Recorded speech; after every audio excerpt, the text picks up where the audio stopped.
The KQ Morning Show, 92 KQRS. It is Friday, and it is the first day of November. Good morning. You know what? I feel like I just got launched. I feel like Elon Musk just launched me into space. I don't really feel that way at all. I'm just trying to get everybody into a good Friday mood. Yeah, you're coping, everybody had to deal with the bad weather yesterday. It wasn't that bad, but you know what? You forget a few things, like the scraper this morning, looking around for one of those, and decided to just let the truck run for 15 minutes anyway and see if I couldn't pollute the air a bit more. That's the way we'll do it this morning. How about the tires? You never think about the tires. Do they have enough air pressure? But then it gets cold and suddenly, do you guys have any tire issues? Yeah, both things happened. Had to scrape the ice and had to fill up the tires. I know. Sucked. Ryder, any tire issues? I had a flat tire that I didn't think was going to be a flat tire because the pressure changed so much. But yeah. And I couldn't change it myself, even though I can do that. But there was no jack in the car, so I had to call AAA. How's that happen? No jack in the car. Oh, wait a minute. Are you holding up the couch with it, or what are you? Bought a used car. Didn't check. Oh, what would Jim say? So What would Dad say? So embarrassing. Oh, God, my why God. do we have to bring this up? You know he listens to the show, and I was trying to let that fly under the radar. I got to tell you, and I apologize up front, but Ryder, my concerns immediately went from you to your dad. Same thing. Like, oh no, poor Jim. He's going to be so disappointed. That is not the woman he raised you to be. No. Get out there. It's snowing, kids. Get up. It's snowing. We're going to go change some tires. I can just see that old family tradition back in the day. Yeah. Yay. Fun stuff. Very fun stuff. All right, let's get to it. Your top 5 at 6. Speaking of fun stuff, oh my gosh. Otter Tail County, Minnesota, along the Otter Tail River near Fergus Falls, a grisly discovery. The Otter Tail Sheriff's Office, the Fergus Falls Police, and the Minnesota Bureau of Criminal Apprehension all called in because human remains were discovered. Oh, wait, I'm sorry. No, not human remains. Discarded Halloween decorations. They thought they had their own Netflix special. They thought they were going Fargo. They were just the little small police department up there was like, finally, some human remains. We would play you the 911 call, except it was it's determined to have too much glee for air. Yeah. Hi, this is 911. I found some human remains on Otter Tail River. I swear to God, it's human remains. No, it's a Halloween skeleton, you knucklehead. Again, by the way, Fergus Falls Police, Otter Tail Sheriff's Office, Minnesota Bureau of Criminal Apprehension. Thanks for wasting our time. What are you throwing away your Halloween decorations for? Not planning on Halloween next year? I guess tuck not. Those away? All right. I tell you what, if the cool thing to do would be now for someone to leave some human remains there and wait and watch no one call it in because they don't want to be embarrassed. Oh my Maybe God, that's all brilliant. a setup. It is the perfect crime. That is brilliant. You're right, because, no one, sure, they're human. No, this time they're real. Yeah, I know, right. Very funny. You know the story. We all heard about the boy who cried skeleton. Number 4 on your top 5 at 6. It's happening again. As the giant on Twin Peaks said, we are setting our God-forsaken clocks back this weekend. Daylight saving time ends. Knock the clocks back Saturday night. You gain an hour of sleep. At least that's what they used to tell me. I no longer believe that's true. Isn't that frustrating? I'll just pop awake at 3:15 instead of 4:15. Great, thanks. Well, it gives me more time to get ready for church Sunday morning. That's very true. Gotta get that tie out this time. Very true. There's a lot of different theories on who came up with this nonsensical idea. Ben Franklin sometimes gets credit, saying he thought people in Paris changed their sleep schedules to save money on candles and lamp oil. But however, the Uniform Time Act of 1966 is when it really became a federal law. The U.S. Astronomical Application Department, the people responsible for all this nonsense, they credit an entomologist in New Zealand named George Hudson in 1895 who simply said, I want more daylight in the evenings. No one listens to a damn thing I have to say, but an entomologist in New Zealand and the world flips the... All right. Daylight's... But we gain an hour. Isn't that a good thing? Isn't this the good one? This is the good one. One more hour to party. Yeah. Yeah. This guy, by the way, he presented this idea in 1895 in New Zealand. I don't think that idea made it to the mainland U.S. till 1897. Do you know how far away New Zealand is? Yeah. Come on. He's like, no, seriously, let's set the clocks back. Dude, it's like 4 years later. We'll find out if they're going to do it. Just, Who's ready to chill party? Yeah.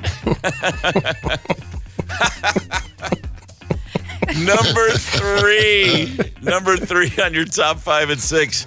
General Mills is bringing back an old classic cereal that's not been seen since the early days of the Nixon administration. Twinkles. What'd you call me? I called you Twinkles, and that is the name of a cereal that General Mills is reintroducing. This features sweetened corn stars with a vanilla and butter cookie flavor. Oh, man. It sounds good. It sounds good. I don't remember Twinkles. I'm looking at the packaging. It's got a magic elephant character named, wait for it, Twinkles. But I don't remember Twinkles in the house. I'm sure my older siblings would. If they were awake, I'd ask them. It's from the 60s. Yeah, I mean, I already like this better than Kelsey Mix. I'm all for General Mills, the hometown cereal company here. Love me some GM, but... yeah, Kelsey Mix. It just sounds like it has beard hair in it, doesn't it? But Twinkles, sweat. Twinkles. You hope it's beard hair. Right.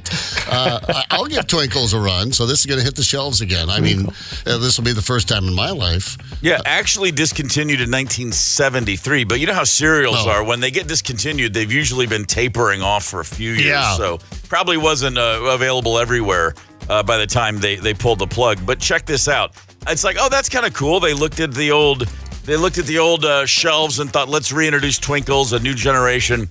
Here's the deal. The announcement mentions that it will be making its way to the silver screen in 2025. There's some unnamed movie, obviously a throwback movie, where the kids are going to be eating Twinkles, and now they're getting ahead of the because they're going to this will be a big hit with the kids. They'll want Twinkles, so we'll provide it. That's what it comes. That's all comes down to the marketing and the packaging and the merch. We already did the Pop-Tart movie. I think we can move on. Yeah, I don't know that spurred sales of Pop-Tarts, to be honest. I watched about 9 minutes of it, and it just made me want to, I don't know, go get into a bar fight, that movie. It wasn't flattering to the whole Pop-Tart process, but didn't slow me down at all. Still going strong for the Pop-Tarts. Number 2, speaking of going strong, LA Dodger fans are still celebrating wildly this 2024 World Series. One fan, however, downtown on the streets of Los Angeles, and thanks to the magic of movie cameras in our phones, captured and shared on Twitter, one fan partying in downtown, this is minutes after the Dodgers clinched the World Series a couple nights ago, lit a firework and forgot to drop the firework. Oh. It detonated in his hand. I'm looking at the footage. Oh, my God, it was Clayton Kershaw. No. No, I'm sorry. It's a fan wearing one of his jerseys. I'm sorry. Whoa. Holy crap, that scared me. There is a true fireball that looks like it engulfs the guy's entire body. Yeah. But then he stumbles away, and one of his hands is no longer a full hand. It's pretty gruesome. Yeah, just hamburger. Here's how that sounded.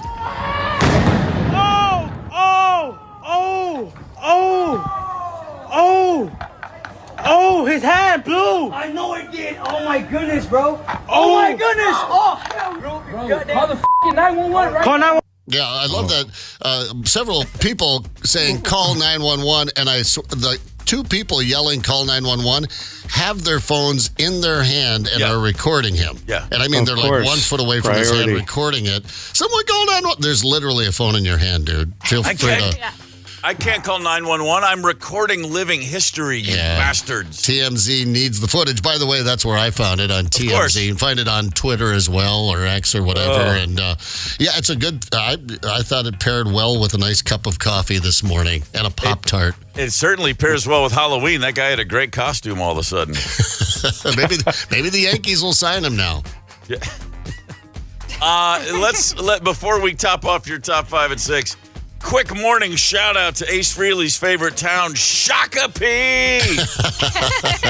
Shakopee, Minnesota. Good morning. You know what to do in Shakopee. You wake up, you have your coffee, you get out, you have a great day. Last weekend I drove by Valley Fair, And I didn't think they'd still be open. I thought they closed her down, right around Labor Day. Didn't they bring back Valley Scare? That was the deal. They brought back Valley Scare. But I saw somebody up there in the Wild Thing, and they're all wearing their beanies and winter coats. And I'm like, yeah, when you got to put your beanie and your winter coat on, probably time to, put the roller coaster in the garage, I think. But having fun down there in Shakopee. And all my friends over at AC Nelson, the RV Center in Shakopee that I made last weekend. Ginger and Travis and Steve and the gang. Very nice. Good morning, Shakopee. I prefer Valley Share, where everybody gets together and sits around the campfire and shares stories of when they first realized that, humanity is on a crash course with destiny. The kind of thing that... Hang on, I wrote a poem about it. Do you guys mind? No, not at all. Number 1 on your top 5 at 6. Oh, that's right. Yesterday was Halloween. Oh, that's right. The first snow. And, of course, that meant power outages. Thousands of XL Energy customers were left without power after the first snow of the season. For the most part, as far as we can tell, pretty much most people, I should say, have it back on. As of 9 p.m. last night, just over 1,000 people still waiting for power. Workers were out overnight getting it right. A couple of schools lucked out. Wayzata High School lost power and said, hey, we can't serve the students lunch. Come and get them. We're out of here by 1:20. Score. What a great way for Halloween to kick off for high school students. Yeah, you know what I'm thinking of from a Wayzata High School student? I'm thinking, how do we cut this power more often? Where's that power box at? No kidding. No kidding. Good for them. Oh, Halloween by candlelight. We've done it before. Halloween 1973. I walked home from school every day. My mom that day was outside in the car waiting for me. And I was like, oh, that's weird. She goes, hey, honey, we got to run some errands. I thought I would just pick you up. I said, okay, but, we got to hurry because it's Halloween. She goes, I know. And that errand was to take me to the dentist. What? On Halloween day? I went to the dentist at like 4 p.m. on Halloween. Just for a good lecture? Or yeah, pretty much. Good talking we pulled into the office, and I was like, you have to be kidding me. From the car to his office was my personal baton death march, because all I thought was, he's going to tell me I am not allowed to have candy, and I'm leaving this family. Did you have your teeth cleaned? I did. I had the whole thing. Had them cleaned up and just destroyed them that night. Yeah, absolutely. All right. Dr. Stagg, famous for the old famous line, open your mouth wide like a whale. That's what he would say. All right, there's your top 5 at 6. Oh, a quick question. Is that a failed vasectomy, or are you just happy to see me? Hang tight. Connect with us on the KQ Talk and Text line. 651-989-ROCK. That's 651-989-ROCK. 92 KQRS. This is the KQ Morning Show. It is Friday, November the 1st. A very unusual lawsuit going ahead in Hennepin County next week. Unusual because Minnesota is one of the few states that will allow this type of suit. And I'm kind of fascinated by this. Those of us who have kids, and on the morning show, that's 3 of us. I have 2 kids. Zepp has 2 kids. Tony has 2 kids. And we understand how glorious it is to be a parent. And just how much we resent those little bastards. Yeah. Boy, they get in the way of so much fun, don't they? But still. Yeah, still. It's a never ending, you've got to be kidding me. That said, these are children that we wanted to have and planned to have. Well, what if you ended up with a kid? Well, I'm rewriting history for you, but that's okay. What if you ended up having a kid that you didn't want and that you absolutely thought, oh, this isn't even going to be a possibility because, oh, my gosh, I don't know, you went out and had a vasectomy, and then it turned out the vasectomy didn't actually take, even though the clinic said you're good to go. how's that happen? Go have fun. It did happen, and now a couple from Minnesota is suing the clinic that said, no, you're clear, man. No little swimmers in your semen. Go for it, dude. Well, I mean, it's a botched job, right? It is. I don't get it. It's like a tube, right? I don't really down with what's happening down there, but I assume the sperm gets from the nut to the end of the wiener via a tube.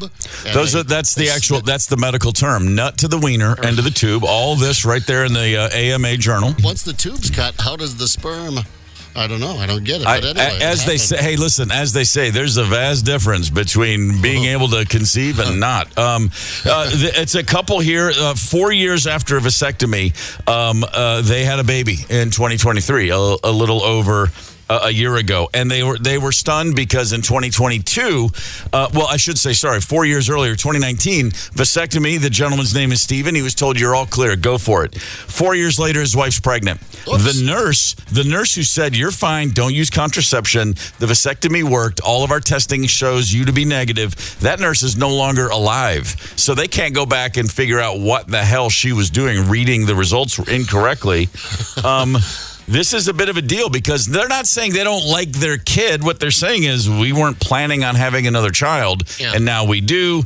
And that's that'll throw you right off for sure. And again, Minnesota is one of the very few states that allow medical malpractice suits in cases of wrongful conception. Now, the judge has already determined they asked for $6 million in punitive damages. Ooh.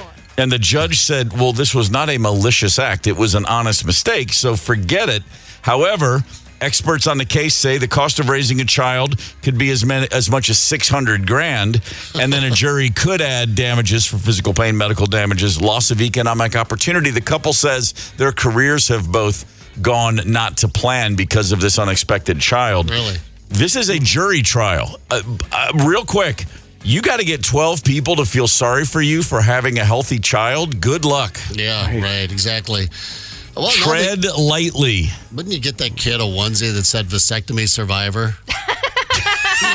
Fun. I forget who the comedian was who said, I'm picturing him too. I just cannot grab his name in my mind, but he said, I'm so bummed out. I got a vasectomy thinking I'd never have children anymore. But then I got home and the little bastards were still there. Wow, I can't believe I didn't see that one coming. All right, fair enough. We'll let you know the trial gets going this week. This is going to be fascinating, and I really am fascinated by the people you want on that jury because it is a very, very fine line because the first thing someone's going to think is, I can't believe you're bitching about having a beautiful child. It's interesting. This is a Netflix series waiting to happen. The Slechtowskis, that's their name. I guess that's how you pronounce it. Slechtowskis. That's the Netflix is probably watching very closely. They've got another kid for the polka band. Yeah. That's right. Hey. Okay. Hey, listen, that's not how we do cabbage rolls in this family, young man. You can find Steve Gorman in the KQ Morning Show podcast anywhere you get podcasts, anytime you want. Sponsored by Devani's Pizza and Hot Hoagies. Let's look back. I'll tell you what happened. On this day, a very long time ago, 1913, Notre Dame in college football beat Army 35-13. I'm just going to read a couple of lines from the story in the New York Times from the game. The Westerners from Notre Dame flashed the most sensational football that has been seen in the East all year, baffling the cadets with a style of open play and a perfectly developed forward pass, which carried the victors down the field 30 yards at a clip. And then in describing Notre Dame's quarterback, a frail youth of 145 pounds, as agile as a cat and as restless as a jumping jack, Charlie DeRay shot forward passes with accuracy into the outstretched arms of his ends, Captain Newt Rockne and Gus Hurst. The yellow leather egg was in the air half the time, with the Notre Dame team spread out in all directions all over the field, waiting for it. The Army players were hopelessly confused and chagrined before Notre Dame's great playing. It just went on and on. So anyway, the forward pass made a big introduced itself on this day in college football. Fantastic. That's why it's not called rugby. I like this. They sprang the play on the Army 17 times and missed only 4. They sprang the play. Did you say restless as a jumping jack? He said, here he goes again. He said, agile as a cat and as restless as a jumping jack. I didn't know footballs used to be yellow. The yellow leather egg was in the air half the game. On this day in 1946, the first professional basketball game, the New York Knickerbockers beat the Toronto Huskies in Toronto. The Knicks' leading scorer, Ossie Schechtman. Okay. Basketball has changed, ladies and gentlemen. Ossie Schechtman. On this day in 1991, a book called A View from Above was published, written by Wilt Chamberlain. Very famously talked about scoring 100 points in a game, being a star in the movie Conan the Destroyer, and hang on, checking my notes, banging 20,000 women. Yeah. Wow. Oh, Wilt. Right. It didn't wilt. He did. No, he did not. My man stuck to the plan. Like the plan hatched when he was 12. If I ever get famous, I know what I'll do every day, 1.2 times a day. You know, the guys that always brag about it are usually the guys not getting it. That's kind of how I looked at it. Like something tells me there was a little bit more under the hood than he wanted us to know about. It's the KQ Morning Show, 92 KQRS. You're listening to the KQ Morning Show. Steve, Zep, Tony, and Ryder on 92 KQRS. This is the ambulance emergency line. Do you have an emergency? I need an ambulance. Who is this? Joe. Okay, Joe, where do you need us? I'm in the phone booth. Okay, what's the address there? Hold on. Okay, sir, did you call through 911? No. Okay, Joe, I need a location. What street are you on? I'm at the stop and go. I'm in the phone booth. Let me tell you what. I'm going down the road, driving my car, minding my own goddamn business, and a deer jumping out and hit my car. Okay, sir, are you injured? Now, let me tell you. I get out and pick the deer up. I thought he's dead. I put the deer in my back seat, and I'm driving down the road and minding my own business. The woke up and bit me in the back of my goddamn neck, and it bit me and it done kicked it out of my car. I'm in the phone booth. The deer bit me in the neck. A big dog came up and bit me in the leg. I hit him with the tire iron, and I stabbed him with my knife, so I got a hurt leg, and the deer bit me in the neck. And the dog won't let me out of my phone booth because he wants the deer. Okay, sir, are you injured? Yeah, my deer bit me in the neck. Hold on. The dog is biting me. Hold on. God, get out of here. Hold on. The dog is biting my ass. Wow. An ordeal. Ambulance call. There's a throwback. Man. Haven't heard that for half a lifetime. I love it. Think about that when they got rid of the old pay phone booths, right? That they could be a little place of security out there, a little safe base. No kidding. Try to get away from it. Now we just have blue lights you have to run over to. But there's a lot going on with that guy's life at that particular moment. I like the beer bit him in the neck. Yeah, the deer bit him in the neck. I'm not thinking about the weekend. Dog's trying to get in here to get the deer from me. The deer's biting my neck. It's a mess. Yeah, that is a mess. I had my greatest hit prank call wise ever. I think was 30 years ago at least. Commercial comes on. Have you been injured in an accident? Call, and it shows the guy call this blah blah blah lawyer's number. So I called the number, and the person answered Dalton Little a Newhouse, and I said, yeah, I just saw the commercial about the car accident. I was driving downtown and a bus T-boned me, city bus, and rolled the car, and the guy's like, oh, that's horrible, sir. When did this happen? And I said, about 30 seconds ago. I'm still trying. I think they're gonna. I hope someone called an ambulance. And the guy just busted out laughing, and I thought, wow, I guess he hears a lot of calls. He could tell I was faking it, but I thought, I got the guy to laugh at least, if nothing else, before he hung up on me. A lawyer, a city bus, city money, suing a city. You think, you would have gotten an immediate legal erection, New Orleans, Louisiana is the scene of a great, and I'm sure this was a fantastic 911 call. The old horror film trope, the call is coming from inside the house. Sure. Well, the call came from inside the ambulance because a woman in New Orleans just decided, and it was 6:50 p.m. a couple nights ago, not the middle of the night, but early evening. An ambulance is on a scene outside of a residence treating a male patient for dizziness. The man is in the back of the ambulance being treated by both EMTs, and a woman thought, hey, that ambulance looks like it needs to be taken for a joyride right now. And she hopped in the driver's seat and just took off.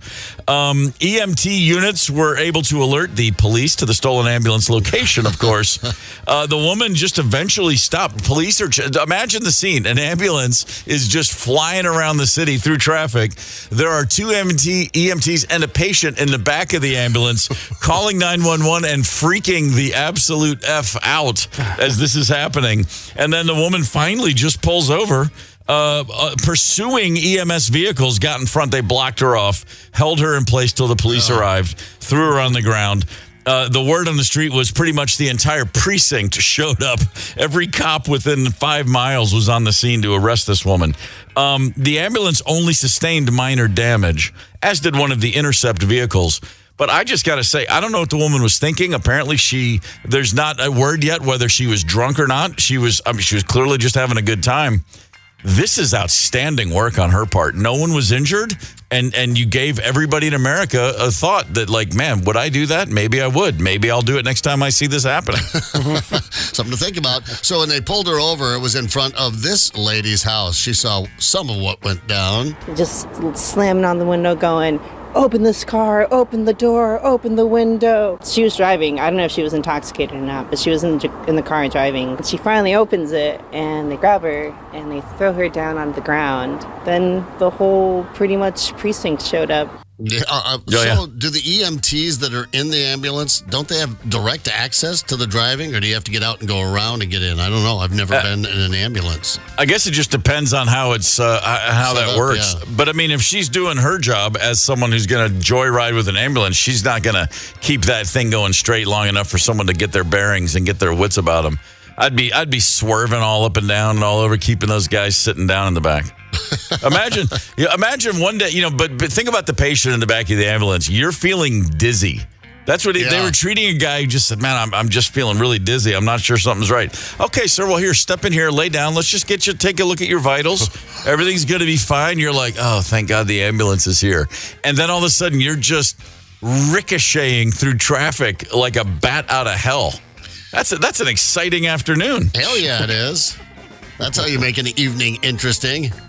Man, the only thing better would be if she was cranking Bob Dylan's Hurricane while on that drive over this thing. You know what I mean? It is New Orleans, after all. We've all made the mistake of ordering ourselves a Hurricane down there. Yeah, I suppose when you're in the back of the ambulance, the new policy is going to be, grab the keys out of the ignition, toss those in your pocket or something, right? One of the great all-time tour stories in my life was a long, involved story, but the end of it was the funniest part to me.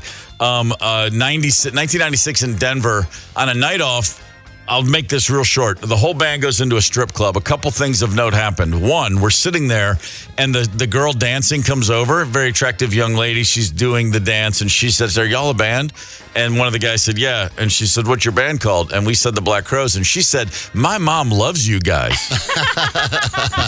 That was a real moment when we all went, "Wow, we're not the young, fresh guys anymore." When's your mom hit the stage? Yeah, exactly. And then afterwards, when we were leaving, we bizarrely got into a bit of a street fight with a couple of local toughs. And our tour manager ended up walking up and punching this guy. One punch right to his jaw, knocked the guy unconscious cold. It was like a movie scene. Boom, right in the middle of a street, out cold. His friend ran off. We caught him, gave him a few body shots. It was a really stupid thing. 2 guys wanted to fight 7 people, and they got the business end of that decision. Yeah. But as we're leaving, we're jumping into our car to get out of there because we're leaving an unconscious man laying in the street like it's an old episode of Deadwood or something. The guy was driving this really cool old Ford Bronco. And I thought, well, you know what? Since he started it and he's a drunk redneck and screw him, I walked over and took his keys. Yeah. So when he woke up, not only was his car parked in the middle of an intersection in downtown Denver, it no longer had keys. Oh, I love that. Brilliant. And I have felt bad about it all these years because I was like, he was already knocked unconscious. Why do that? But, it was just the mood of the moment. And I thought, I'll just take these keys back to the hotel, and he'll probably realize, like, I think that was the Black Crowes that beat me up, and then he'll come and he'll get his keys back. And then I thought, no, I'm just going to mess with it. So I just put the window down and threw him out of the car. Nice. Probably a mile away. If he woke up and And if he's got any bit of bloodhound in him, he could have found those keys. Yeah, I think so. Plus, you don't want to keep that evidence on you, man, in case they raided your room later on for God knows what you black crows were up to. It was a wild night. What can I tell you? First thing, we find out we're all old men, and then some guy wants to fight us. It was those were heady times. Hey, check this out. I don't know what's going to happen to this ambulance thief, but I will say this. There's a bank robber in southern Florida named Terry Meach, and I'm reading a story. It says he's a serial bank robber. The man was in front of a judge last week for sentencing. Most people in his situation will stand in front of the judge, as you might imagine, and say, hey, Your Honor, I've really learned my lesson here. I don't think this is going to happen. Now, this is a man who went to federal prison in 2012 after pleading guilty to a bank robbery. 10 days out of prison, 4 years later, robbed another bank, served 8 years, got out of prison, and then again now, third bank robbery, and he does it as soon as he gets out of the joint now. So he's a third-time repeat felon. He did not ask for leniency. This is what he said to the judge. Could you consider please giving me the max or the most time so I can get back to my life in a controlled environment? I like to be in prison. Hey, there's something to be said for self-awareness. I mean, that is outstanding work, Terry Meach. You're obviously not a good bank thief since you keep getting caught. Yeah. But he said he wrote a letter, in fact, and said, prison keeps me from my own self-destruction and keeps the outside community safer. I'm going to mess up again. I know this. I love the life I have in prison. I made family and good jobs. I know right from wrong. I'm not crazy. I just know myself better than anyone else does. And then he took the judge's keys and threw them. Man, wouldn't that be great? Which convinced him. And may I ask, Judge, is that your Ford Bronco in the parking lot? Or are you just happy to see me? There it is. Hey, it's Friday morning, and what a perfect time of day to give a shout out to all of our listeners, and there's a lot of them, in St. Paul, Minnesota. St. Paul, Minnesota, ladies and gentlemen, one of the two twins. Yeah. Oh, yes. Yeah. A fine twin indeed. Not the redheaded stepchild at all. Not at all. No, I've really enjoyed getting to know. I already was very familiar with Minneapolis before I moved here. St. Paul's been the unfolding treasure that I adore. Yeah, full on, hand on my heart. What an awesome spot, and the fact that Tony's from there just makes it even that much more. Just warms the cockles of me heart when I think about it. It is a mecca of magic. It is. I think in my 30 years magic in Minnesota, most of them have been spent living in St. Paul. Yeah, good times. Good morning. Yeah, good morning, St. Paul. Hey, have you ever been going about your business and you're somewhere, it could be just about anywhere, you open a door and you look in and you go, oh, I'm sorry, and then you realize I just walked in on people who were getting after it. Or even more so, has it ever happened to you? Hang tight. Connect with us on the KQ Talk and Text line. 651-989-ROCK. That's 651-989-ROCK. 92 KQRS. I'm Steve Gorman. This is the KQ Morning Show. It is Friday, November the 1st. Nothing like Lindsey Buckingham writing a song about his ex with a line, packing up, shacking up is all you want to do, and then saying to his ex, hey, I need you to sing this one with me. Yeah. Man, Fleetwood Mac, they set all the records. The records can never be broken for band dysfunction. They're just gold medal for life to all of them. God bless them all. I imagine when they were recording Rumors, the McVies were breaking up, Lindsey and Stevie broke up, Mick was sleeping with whoever would take his phone call. They're all going crazy. They had to have walked in on each other on occasion. I mean, somebody saw something they didn't ever want to see. Sure. Because it's happened to most of us. 35% of people say somebody has walked in on them during sex. I'm sure it's happened to even more than 35% of us, and we would love to hear if it's happened to you. There's already some posts on the KQRS Facebook page where people are sharing their stories. Teresa wrote, yes, both daughters walked in on us. One at a young age, didn't have a clue, but the other daughter was over 20 and was mortified. Oh, yeah. I could see it. Yeah. I bet she didn't linger. The Gormans had a rule in our house, which was not only do you not open mom and dad's bedroom door, but if the door is shut, you don't even knock. Like if it was open, go ahead. Yeah. But if that door was shut, it was just like a hard, fast rule. It was like, don't even knock unless it's an absolute emergency. And one day it dawned on me, like, what what are they actually doing in there that we can't knock on their door? And I never asked, and I don't want to know. All right. Never tested it. Yeah. No, God, no. The only time I remember, there was only one time. And I told you this story. The only time anyone I ever knocked on that door that I'm aware of is my brother Dave knocked on the door to tell my mom that I had a tick on my penis. Yeah, well. That's a true story. Yeah. Yeah, that's an emergency, isn't It it? is. I mean, it's not, but it is. This is exactly what he said. Knock on the door. Yes. Mom, I don't know how to say this. That's what he said.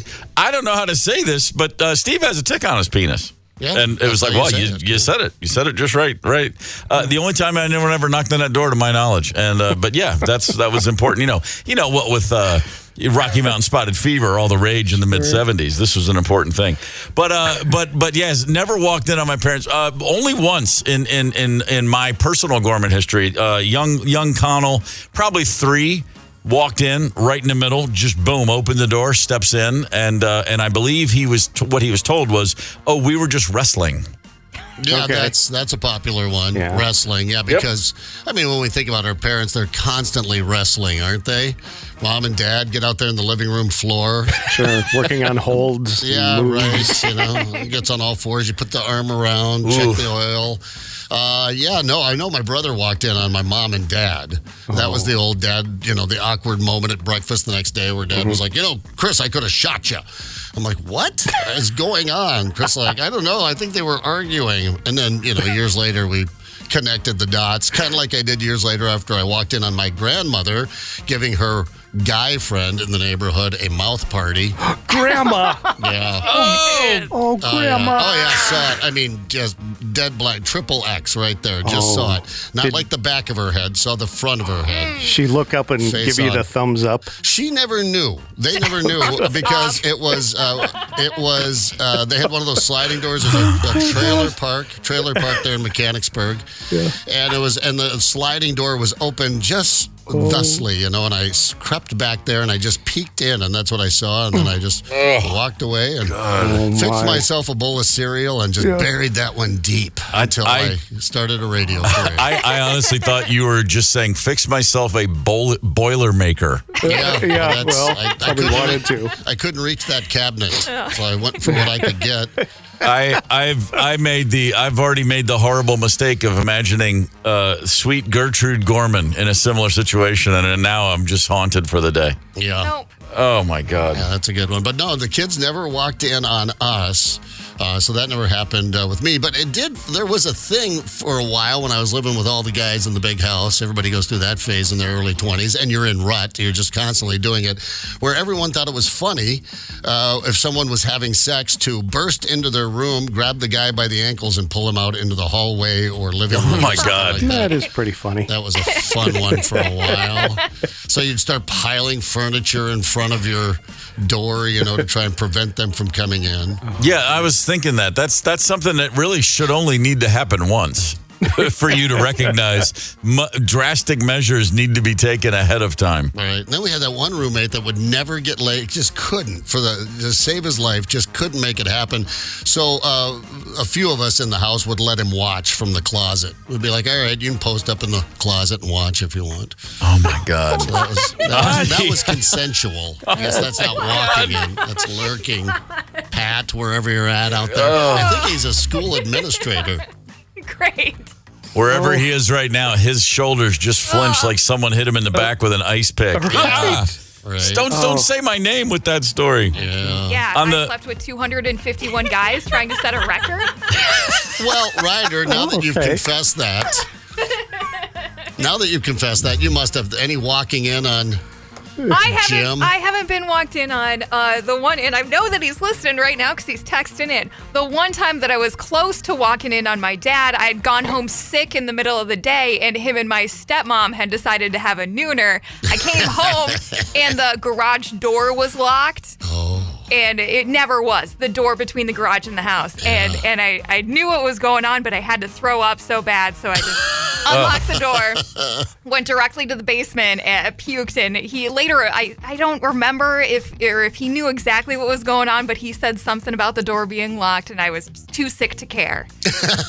Man. I have puked in the back alley behind the Uptown Bar. Oh, It happened a lot. Jeez, a lot of guys and a lot of puking. There's nothing wrong with that. Oh, Too sick to care, Ryder's version of that Dead Kennedys classic, Too Drunk to. Ryder's dad, Jim, is texting in right now, and he wrote, walked in on by the Minneapolis police at Minnehaha Falls parking lot. Oh. In the back of a 65 Ford wagon. Of course he knows what car it is. boy. Oh, that's right. That reminds me. Yeah, we've all, I don't know if we all have, but you ever see the spotlight come in the window when you're parked out there somewhere trying to have a little fun? That happened to me once. Big flashlight. Yeah, the police officer. It was awfully nice about it. Just, I wanted to move it out. And he told me I was parked along some train tracks near where we're at now, around the U of M somewhere. Went down by the train tracks. He goes, there's a lot of people that hang out down here you don't want to meet. I wouldn't park here. I'm like, yes, sir. Moving along. On the KQRS Facebook page, Michelle wrote, yep, we thought my teenage stepson was gone for the evening. Getting busy in the living room chair. Yes. He walks back in because he forgot something. I'm sure he was mortified seeing his stepmom buck naked. Couldn't look at him for weeks. After that, he always announced when he entered a room. There's an entire section of the internet devoted to that very thing where stepmoms are concerned, I'm sure. Oh, yeah. But this was not one of those moments. This was in reality. Wow. I'm trying to think. Nothing to your stories up about like pulling a guy out of his room. But we did have friends in our high school. The Schaus brothers, they had the house that you would go to on a Friday and a Saturday night. It was just, that's where anything went at the Schaus house. It was a legendary spot. And there were many, many times at the Schaus house when you'd be, there's like 3 bedrooms in the back of the house, and you'd open a door and you wouldn't see one couple look up. You'd see like 4 couples look up. Shut the door. It was just, small town living, man. You just got to get where you can, whenever you can. And I had one situation there with my high school girlfriend, and it was seconds before it could have been horrific. Door opened, and we were able to play it off like, no, we weren't about to do anything untoward. No, not a chance. And it was the one time, unlike all the other times when it was someone else we knew, it was Mrs. Schaus. It was Nita. Opened the door, and my God, same thing. I had a hard time making eye contact with her for like 6 months, only because of what she almost walked in on. and something tells me that Dirty Mind from Prince was on the stereo at the time. I may be just adding that for fun, but a lot of Prince played in that house in the day. The Schaus house. The Schaus house the Schaus house had the greatest quarters table ever created. You could play a game of quarters on their kitchen table. The bounce was exquisite. Just it was like championship level quarters table. Yeah, a lot going on there. Yeah, because we've all played on some dead tables, where the quarter just thunk, No, this was like a spring-loaded kitchen table. That's a good one. Absolutely fantastic. A couple cops in Georgia came up on a car in Livonia, Georgia the other day. There were 2 women who were in the car, and the story was they had just been arguing while driving, had a big blow up, and then they made up and decided, well, let's just pull off at this exit for a quick makeup session. Right here on a patch of grass at the Raceway gas station parking lot. Well, with the mood strikes. Yeah, the mood struck. And they police walked in and they found 2 women right there, and they arrested them and charged them with public indecency because, yes, they were in a public parking lot, and yes, no one was wearing pants. They took the Livonia Police Department took to social media to remind couples, if you have the sudden urge to reconcile a relationship, get a room or go home. No. Come on. I think love wins should be the message of that. I agree.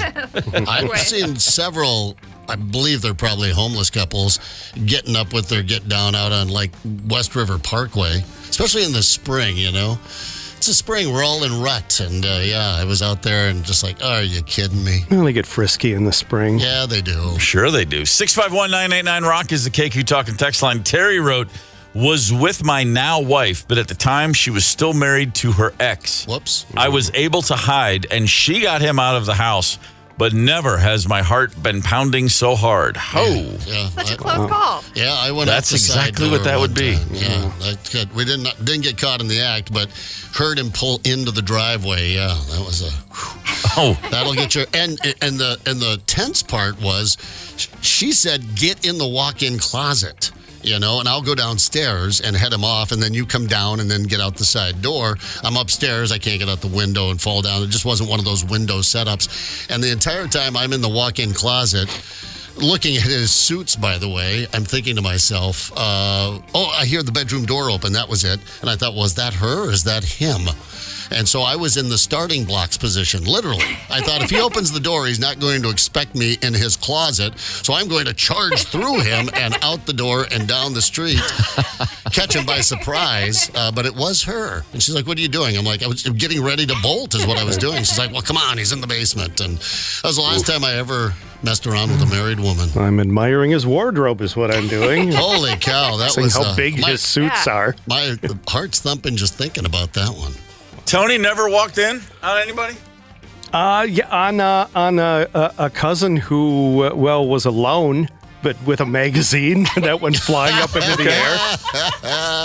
That was more embarrassing for me. Yeah. Does that count? I don't know. Sure Sure it does. Definitely counts. Wally on the text line. He's looks like he's going to win the day with this one. I never walked in on my mom and dad, but I did find the SD card of them at Swing Stock. Oh. Okay. And with that, ladies and gentlemen, it's time to talk about wild tickets. There's a couple on the table, and we've got a great debate. You're going to want to win some wild tickets. You're going to want to hang tight. It's the KQ Morning Show, 92 KQRS. It's the KQ Morning Show. Steve, Zepp, Tony, and Ryder on Minnesota's Classic Rock. 92 KQRS. I'm Steve Gorman. This is the KQ Morning Show. It's Friday, November the 1st. Listen to Judas Priest, a little Living After Midnight right there. That song was recorded at Tittenhurst, which was an estate in England owned by Ringo Starr, who purchased it from John Lennon. Good bones in that house, as they say. Yeah. All right, then. I mean, if you're going to make a record, you might as well go to a house that two Beatles had. That's where John Lennon recorded Imagine and the videos from those sessions. The big, he and Yoko wandering around the gardens and all that. Oh, yeah. Judas Priest loaded in there and turned it up a little bit. I just can't see Judas Priest there, but yeah, I don't know why, but just because Imagine was so, I don't know, ethereal, it just kind of had a magic quality to it. And then here comes the Judas Priest guys plugging it in and cranking her to 11. I love it. Yeah, no, let's get rid of that bucolic nonsense and turn this amp up, man. Let's go. Yeah. Punch a hole in a wall or something, yeah. The Minnesota Wild are playing the Winnipeg Jets at the XL Energy Center November 25th. That's a solid club, the Winnipeg Jets. The Wild are playing well, but the Jets are playing great right now. They're blowing the doors off everybody. That's going to be a hell of a game, and we got tickets we'd love to give away. We need two callers, callers 9 and 2 at 651-989-ROCK, 651-989-ROCK. Two callers, we're going to put you on. You're going to play a game. Winner will get some wild tickets. How about that? You can almost guarantee with these two teams, not historically, but with these two teams and the personnel on there, there'll be some gloves on the ice for this one. These guys like to get after it. Yeah. Yeah, that's gonna be a good one.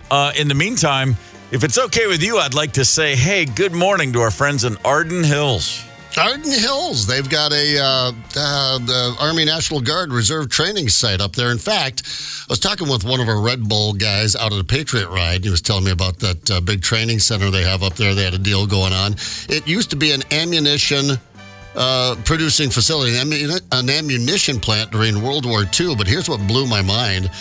At that time, at its peak, it employed over 25,000 people cranking out ammo during World War II. Whoa. I mean, that's probably bigger than most cities in Minnesota at the time. Yeah, 25,000 people. More than that, I guess, cranking out ammo.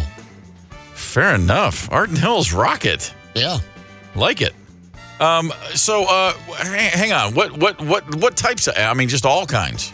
Yeah, I don't know exactly. It was just we were just having a little small talk there, as you do about ammunition. and so I don't know too much about it. I'd have to kind of Google it, but yeah, just probably cranking out. I don't know if it was like artillery or just, rounds. but rifle rounds or whatever. But maybe it was a little bit of everything. Well, you got 25,000 people or more than that cranking out ammo. I suppose you can do a lot of different kinds. Needed a lot of ammo during World War II, I guess. It was a shooting war. Fun fact about Arden Hills, it was originally Garden Hills, and then the feds came in, and they were so anti-G-Man that they decided to drop the... No, I'm kidding. That's not... none of that's true. I was leaning in. I was like, really? Sorry. I wanted it to be true. Yeah. I mean, what the heck? As far as I know, it could have been true. How are we feeling about...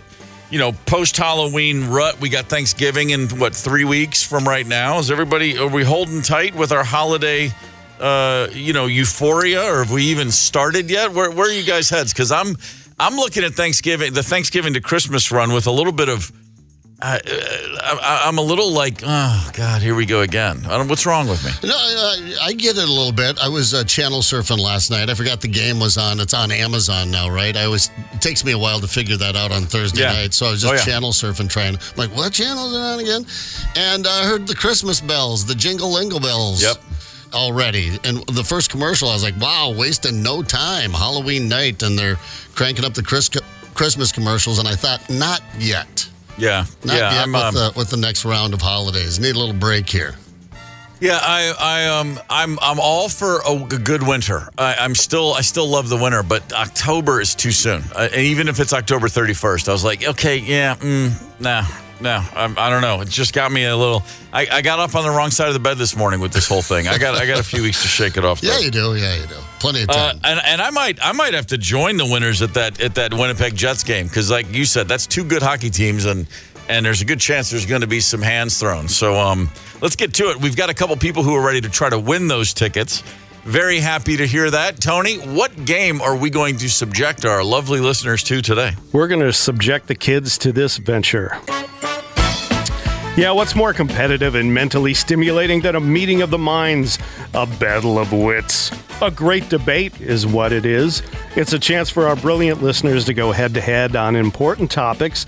We're going to give our contestants an issue, a topic, something to debate, and then they'll choose a side to argue. And they have 30 seconds, and we'll vote on who we think made the most persuasive case. It is the great debate at 8, Stephen. I like it a lot. All right, let's get to it. Who's contestant number one? We're going to first go to Chad from Ham Lake. We're going to run to Chad. I'm going to grab somebody else. Okay, cool. All right, Chad, good morning, sir. Good morning. Chad, give me your favorite band. Favorite band is Def Leppard. Def Leppard. Give me your favorite team, any sport. Minnesota Vikings. Attaboy. Yes. Happy to know that. So you're feeling good about this season? Yeah, really good. Yeah. All right. Very good. Making sure.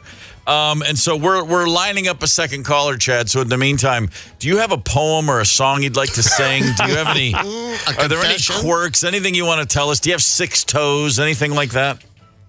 Do I have a poem or a song I'd like to sing? Not really. I was just kidding. We lost a caller, Chad. So this is called filling time with our listener. Yeah. Chad, you should always have an original poem at the ready. Chad, you ever walked in on anyone having sex or vice versa? Actually, no. I've never walked in. Oh, actually, yeah. I walked in on my best friend. Oh. There you go. With someone else? It wasn't something that I was real surprised about, but there you have it. Chad, it was a lot better than walking in on your parents or something. Oh yeah, sure. One last question, Chad. Do you like movies about gladiators? Yeah, I don't know. Great. That's great. Well. That's very true. Gladiator 2 coming out, the long-awaited sequel. I believe Denzel's in this one too. Yeah, it looks cool. It does look cool. Oh, I'll be there. Yeah. I'll go check that one out. All right, have we got a second caller locked up or we no? We got someone. His name is also Chad. What? Chad? I'm going to call him Deuce. He's Chad number 2. Wow. Chad, good morning. No. Hey, good morning. How we doing? We're good, brother. Give me your favorite band. Favorite band is I'm going to go Queensryche. Queensryche. I like it. Give me your favorite team. Favorite team, any sport, Oklahoma Sooners, college football. Sooner, Boomer Sooner, right on. Okay, so we got Chad and Chad. We're gonna play. This is the great debate at 8. Tony's going to give you guys a topic. Chad, number 1, Def Leppard Vikings, Chad. You'll hear both topics, and you get to choose which side of this debate you would like. So, Tony, what is the first debate? All right, our very first topic is we're going to talk daylight savings time. Do you think it's necessary, worth keeping, or the opposite? All right, Chad, Def Leppard, Chad, you get to choose which side of this debate to argue. I think it's pointless. All right, Okay. You're going with pointless. Tony, set him up. All right, Chad, number 1, make your case. You have 30 seconds and explain why you feel that way. You ready to hit it? Yeah, I'm ready. All right, and go, my friend. Health impact. Switching clocks twice a year to disrupt our natural circadian rhythms. That could increasing rates of sleep disorders, stress, and heart problems, especially like right after the clock change. Minimal energy savings. Daylight savings time was originally intended to save energy, but by reducing the need for artificial lighting. However, modern energy usage is driven more heating. And there you go. There's your 30. Wow, very impressive. It's like you rehearsed for it. Like prepared for this debate. Like economic disruption too. Yeah, Chad, really you did it, brother. You did it. Made your case. I mean, when a man who just casually throws out minimal energy savings, that's fantastic work. If it kept going on much longer, we would have had to turn the clocks back. Well done. Very well done. Yes, all right. sir. Is Queensryche Chad still with us? Yeah, I am here. I missed pretty much everything that was said, though. I don't know if I went to the dead spot or what. All right. Well, you can hear us now. So this debate, Chad, is you are going to take the side where you are pro daylight savings. You have to argue what is good about changing our clocks back and forth. Are you ready to do that?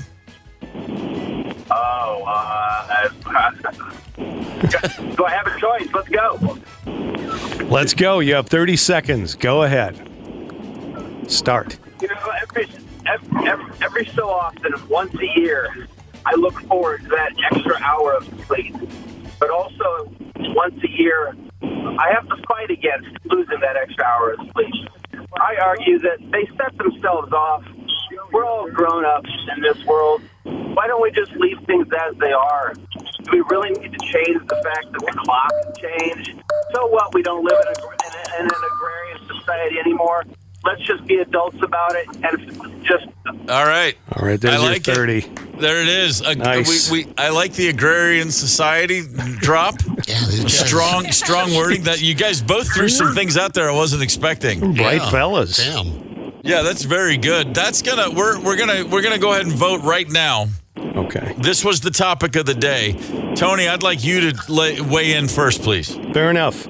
Chad number 1 was quite articulate right off the bat, and I was impressed that he pulled out circadian rhythms. Yeah.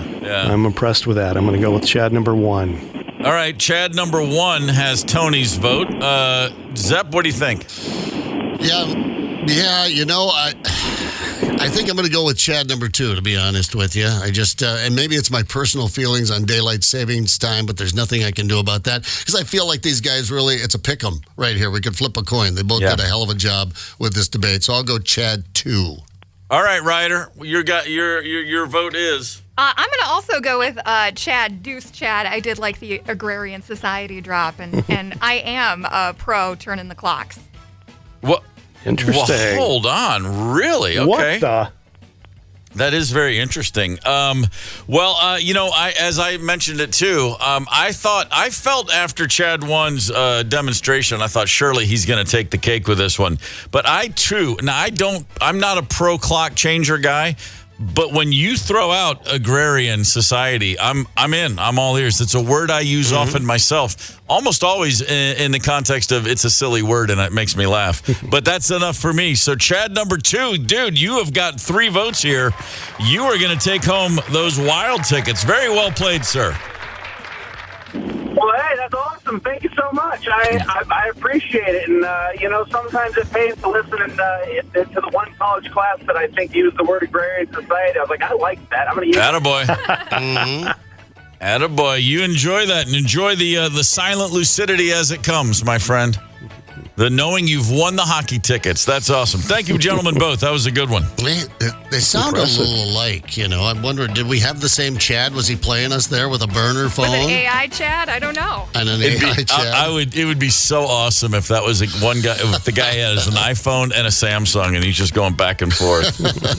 Douche, douche, douche. That would be absolutely epic. Next time we'll get the double Chad in there. Maybe we'll see what happens.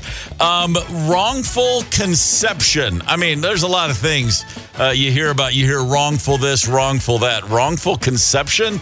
It's possible. It happened in Minnesota, and we're going to court. Hang tight. Connect with us on the KQ Talk and Text line. 651-989-ROCK. That's 651-989-ROCK. 92 KQRS.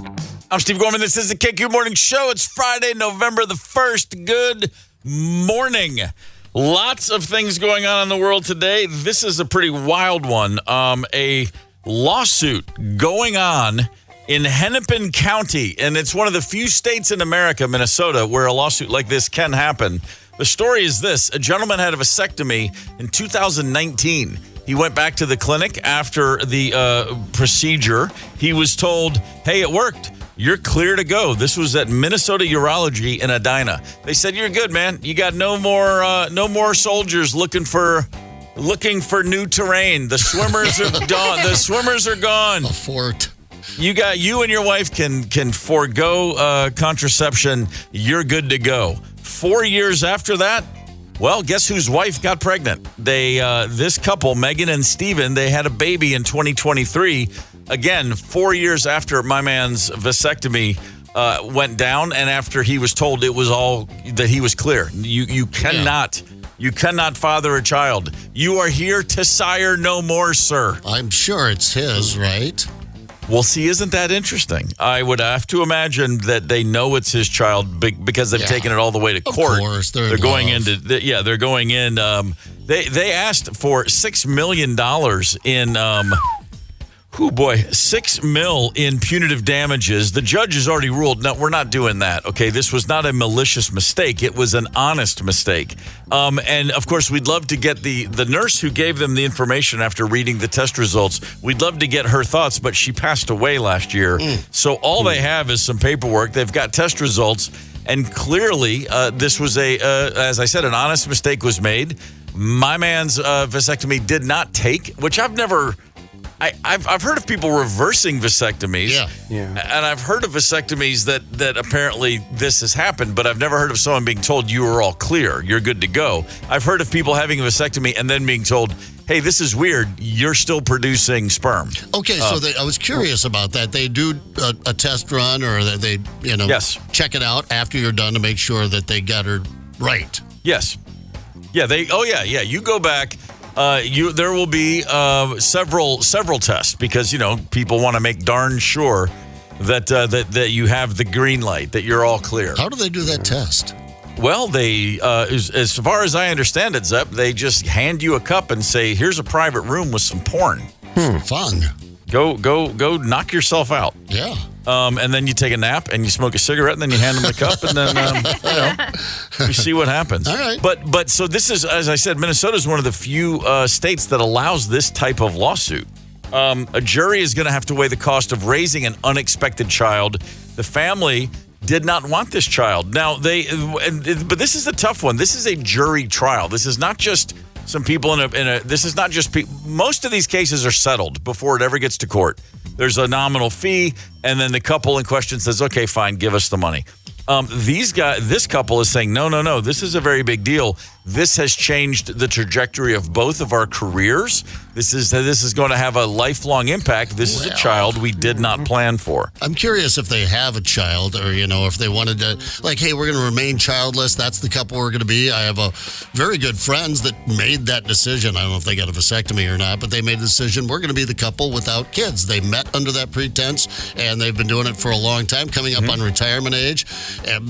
Early, by the way, they're retiring very early because they didn't have kids. So I guess if that was your plan and this came along, right. Like you said earlier, Steve, it's just hard to feel sorry for two people that had a perfectly wonderful, healthy baby, as far as we know. Well, it's going to be it's a fine line to walk because, again, this is not just a lawyers haggling out a settlement. This is not just a judge making a decision. This is a jury trial. Tricky. So 12 people are going to hear your story where you go, no, of course we love our kid. He's great. I mean, but this was not the plan. But it ruined their lives. In the grand scheme of things, you have to hope you have 12 people, none of whom are sitting there thinking about how many times they have been screwed over, figuratively, if not literally, in their lives. And like, wait, this is your beef? Like, I'm missing work to be on jury duty because of this? Yeah. I could see this going. It's a really tough it's a tough tale to weave without and get people to feel bad for you and think, because what they're saying is, or an expert they have hired has said, you're talking about $500,000 to raise that kid. You're talking about physical pain, medical damages, loss of economic opportunity. Maybe we're looking at $600,000-700,000. We'll see. This is it's just fascinating to me, all the different ways this can go and all the questions that this will raise that we can't even begin to think about. Because they've decided to take this extreme action with this and litigate this, and for a big number, I'm wondering why, you might not put it up for adoption. A lot of people, get young couples out there interested in adopting, and, in other words, they just really didn't want the kid in their lives because they had another plan for themselves, so put it up for adoption. There is that option. I guess there was. The KQ Talking text line, 651-989-ROCK. Several texts just in. Listen to this one. My dad had 3 more kids after 3 vasectomies. I am one of them. My 2 younger siblings are also his. He had vasectomies before all of us were born. Every time he was told he was clear. Vasectomy survivors. I tell you what, man, the testosterone flowing through your dad's veins is enormous. Powerful set on him. Goodness gracious. It just blasts right through. Snip this. Jeff texted in a vasectomy, like a sun-kissed orange, all juice, no seeds. Okay. All right, I see you working there. All right. But this one in also. I went to the Edina office for a vasectomy. My doctor's name was Dr. Love. Yeah, sure. Yeah. That's like the Episcopal priest in my hometown was Father Lord. So I was like, really? Sure. Wow. Yeah. You don't have to be a priest because your last name is Lord. You had choices in life. But easy segue. Like Zepp, I had to get into classic rock radio. I had no choice. My brother Jim came home from work one day, 3 kids. His youngest was 4, and he and his wife had the conversation about we're done. We had 3. We're not going to have another one. And he walked in at the end of the day, and he said, oh, hey, I just scheduled a vasectomy for next week. And his wife's response was, you can wait about 9 months if you want. Oh, yeah. And then number 4 was there 9 months later. A lovely lad that nobody can imagine not having. Sometimes timing is really the difference in these situations. Yeah. Timing is also a big part of when, as far as timing before we're even talking about vasectomies, there's just hooking up and there's just getting busy. And on the timing of that, we were also discussing today, people walking in on us having sex, us walking in on other people having sex. So many points made on the Facebook page. A lot of texts as well came in about this. Here's one on the text line. My nickname is Sweet Cheeks because my boyfriend's 80-year-old dad walked in on us when I was on top.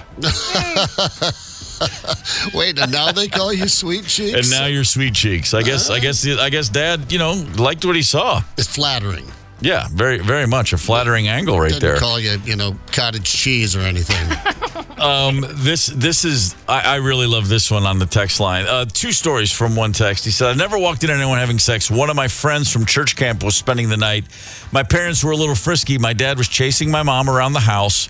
My mom came running into the dining room with her pants down. That was jarring, but there was the chase was on, if you will." But here's the other one that's great. He then goes on to say, "My first wife and I were getting busy. Our youngest son opened the door and we heard him say, 'Tom, they're in here.' My good friend Tom and his wife Brenda had stopped by." All right. That's good. Rick on the KQ Facebook post. "My youngest, when she was about 3, we took advantage of her napping. She woke up, tried the bedroom door. We locked it. 'Hey, let me in. Mommy and Daddy are cuddling. We'll be out in a few minutes. I want to cuddle too.' When we didn't answer, she got a butter knife. A 3-year-old got a butter knife, popped the lock open, climbed on the bed, and wanted under the covers. Needless to say, that killed the mood." Man, a 3-year-old holding a knife going, "I said I want to cuddle, damn it." That's a little scary. Oh, yeah. Dorky Bass guy writes that they didn't know their kid had caught them until the kid asked why. "Why can mom jump on the bed and I can't?"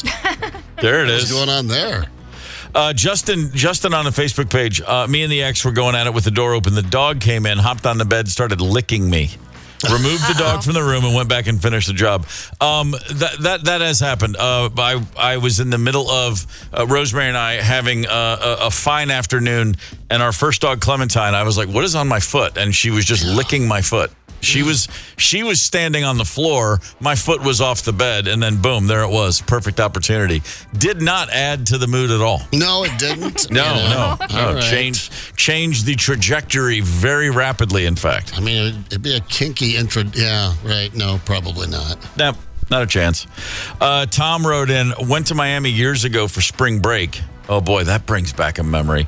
Our beachside hotel didn't have a popular tiki bar, but the one 100 yards down the beach did. It was nighttime, so we figured we'd walk down the beach to the bar.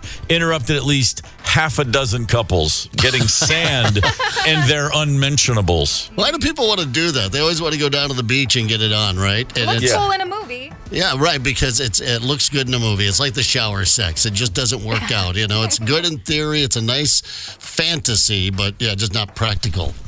If you can turn your entire walk-in closet into a shower, go for it. Otherwise, it's just right. It's just like, just play Twister. It's the same damn thing. Although, it's dry. It's more fun. Yeah, over in Europe, in a shower, I saw one of these big glass showers, and they had a shower head on each side of the shower. And I thought, now that could work. I wasn't in a position to play it out, but I thought that would be the shower I could have sex in. We each get our own shower head. One of us isn't shivering. Sure. But there's still all the balancing, and it's wet and slippery. Yeah, well, no, you gotta be careful. Maybe lay down in the shower. That'd be kind of gross, wouldn't it? Mildew, scum, hair. It's so much.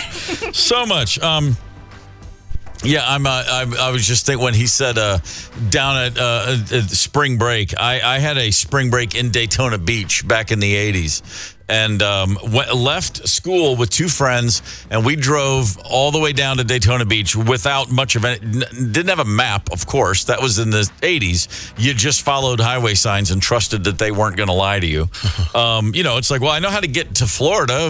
There'll be a sign for Daytona Beach. And sure enough, there was. Yeah. It was crazy. We found ourselves. Went down there, and we didn't have a place to stay. And yet, for 1 week, on the floor of someone's hotel room every night, comfortably, safely, no harm done. But we ended up, my buddy Brent and I did end up in this one hotel. There was a couple people we knew, and then we met a ton of people that they had just met, and we all ended up having a good time. But I did wake up in a room on someone's floor. It was a bunch of students from South Dakota.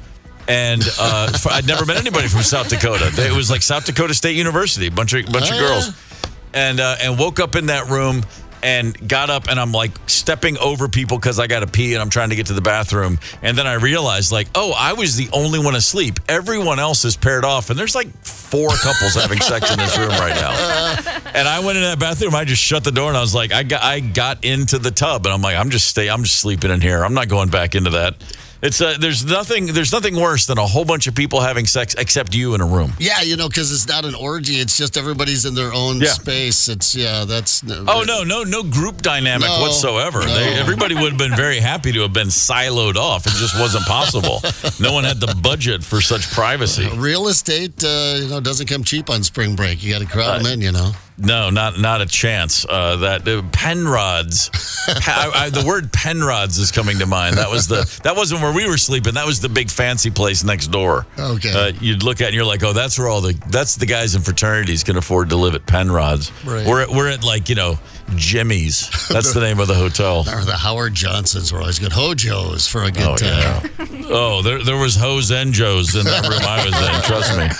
Make no mistake about that. All right, so here's pretty good news for music fans of all stripes. The Eagles have added more shows in 2025 for their residency at Sphere in Las Vegas. You could be there. Score a trip for two with flights, of course, a 2-night stay at the Venetian Resort Las Vegas, and tickets to the concert, plus a VIP experience package. Text the national keyword GET, G-E-T, to 95819 for a chance to win. Get on it. Top 5 at 9 coming up. Hang tight. It's the KQ Morning Show, 92 KQRS. You're listening to the KQ Morning Show. Steve, Zepp, Tony, and Ryder on 92 KQRS. I'm Steve Gorman. This is the KQ Morning Show. It is Friday, November 1st. Am I the only guy who listens to Elton John, especially older Elton John, and all I do is think about, man, Nigel Olsson is a badass drummer? Yeah. Nah, just me? I'm the only one? You're all focused on the melody and the lyric. And Now, Nigel Olsson, unsung, man. What an absolute star back there on that drum kit. Okay, I'll stop. I can tell nobody else gives a rat's ass about Nigel Olsson but me. Same drummer throughout? For many, many, many years. I think by the time he's not touring with him. I don't think he was. He's got to be in his mid-70s by now, and I don't see him in my mind's eye as having toured with Elton for a long time. But all the great early Elton 70s records, for sure, up and through the 80s. Hell, I don't know. I just know he's on all the good stuff. All right. I don't know about that I'm still standing business, but, the good stuff, oh, yeah. Nigel. And his name's Nigel Olsson. What a great name for an English drummer. Yeah. Let's take a look on Friday, November 1st at your top 5 at 9. We're a little before 9, but that's okay. I don't care. I'm going to push it, man. Let's go. Here are the 5 stories we think make the most sense to get your day and your weekend headed in the right direction. A grisly story. Actually, we got to start on kind of a weird, chilling note from northern Minnesota, Otter Tail County, Minnesota, to be specific. A report of human remains found along the Otter Tail River up near Fergus Falls. Now, so somebody came across some remains, made the call. Multiple agencies responded. You have the Otter Tail Sheriff's Office, Fergus Falls Police, and the Minnesota Bureau of Criminal Apprehension, all involved in the investigation. What else have they got going on? This is a big one. Everybody's getting dressed for this one. I'm sure right. The first thing that comes to mind is, well, do we know of anybody who's missing? How long have they been missing? Maybe this is a break in a cold case that we've been looking for a long time. A whole lot of people swarmed to the scene, and then they determined after extensive investigations, these were actually Halloween decorations that had been discarded in the river for what appeared to be an extended amount of time. Oh, no. You messed that up. Are you sure? Yeah. Oh, what Honey, a the kids disappointment. now that the kids are gone, we're empty nesters. I don't want to set up all the Halloween decorations. I got it, babe. Let me take those skeleton bones and put them in the river. Yeah, thanks for tossing them down in the river. Man, I imagine I imagine that part of the world, there's not a whole lot of calls like that. There's probably a half dozen good police people who are really excited to finally get a case they can sink their teeth into. Well, it's like a trial run, a little training on the job there, They got to figure out where all their equipment's at. Where's that gun belt at? You have to go from oh my God, human remains to what? We got to ticket someone for littering? Okay, whatever. But let's just legalize that now. I mean, New York City legalized jaywalking. There's no sense, there's no rhyme or reason to this society anymore. What's it all worth? Number 4 on your top 5 at 9. Oh, it's that weekend again. The weekend when our clocks will automatically change. Remember when we were little and they'd say, don't forget to set your clocks back? It's so quaint. Now it's a matter of by like Thursday, I reset the microwave. Yeah, to be honest with you, and I never bother with the microwaves or the ovens. I guess I don't count on them for time. But if you didn't tell me, I don't think I'd know, because it happens overnight while we're sleeping. I just wake up and just go about my business. I set the clocks. I go to the microwave and the range. There's a clock on both, and I do set them back only because, I don't ever look to those to see what time it is either. But if they're not in sync, I would just look and see one's changed, one's not. In fact, I mean, maybe this is still a little OCD or I'm just a little bit anal, but like I will do the stovetop and the microwave. I set them together so when I hit the button to lock them in, they're within a few seconds of each other, because I hate looking at one digital clock that says 9:02 and the one right next to it, even for 3 seconds, says 9:01. I'm like, oh, come on. And one of you is a liar. Yeah. You started that story with maybe this is a little OCD. Maybe. Little, I said maybe. Yeah. Well, I very much man. sympathize, though. I'm going to stamp that OCD, big red letters. Boom, OCD. Ryder's only laughing because the truth hurts. It does, yeah. Guilty You know how too. that goes. And then also have the old school clock. Still have the single AA battery powered school clock, with numbers in the second hand. It's like every school classroom. It looks like that one that was always in your school as a kid. And I got to reach up and pull it off the wall and dial it back an hour. That'll be. I got big plans for Sunday. I've got 3 clocks to change. Jeez, I guess. Good job to do. While I'm just waiting for Sunday night football to kick off. Yeah. Nice job, Steve. Got those 2 digital clocks in sync, and that means my life's going to make perfect sense now. Handyman. You know it. Number 3 on your top 5 at 9, National Sandwich Day is this Sunday. So get an extra hour of sleep and then get yourself your favorite type of sandwich. Favorite sandwich in America, a poll of Americans. Anybody have a guess as to what the number 1 favorite sandwich is? Like, don't overthink it. Boom, what's your favorite? Sandwich. A sandwich is my favorite. I don't put whatever the hell you want in there, Stick a cow pie in there. I'll eat it. Yeah, sandwich. That's my favorite sandwich. I'm going to ask Tony to offer me what do you think the number 1 style of sandwich is? Grilled cheese, probably for sandwich. Damn straight, buddy. Right there. Ladies and gentlemen, the grilled cheese is 42% of people's favorites. I'm one of them. I will eat a grilled cheese. I'd have one right now. And then if you brought me another one, I'd be like, oh, well, yeah, okay. Because the idea of saying no to a grilled cheese sandwich is impossible. 12 sandwich eating motherfucker. That's me. Damn straight. My brother, Doug Gorman, and I, Doug's a great man. And he was a great older brother. Except for one time when we had a fight over who liked grilled cheese sandwiches more. How do you prove that? There was a fight. Yeah, well, he won the fight, but I refused to give in.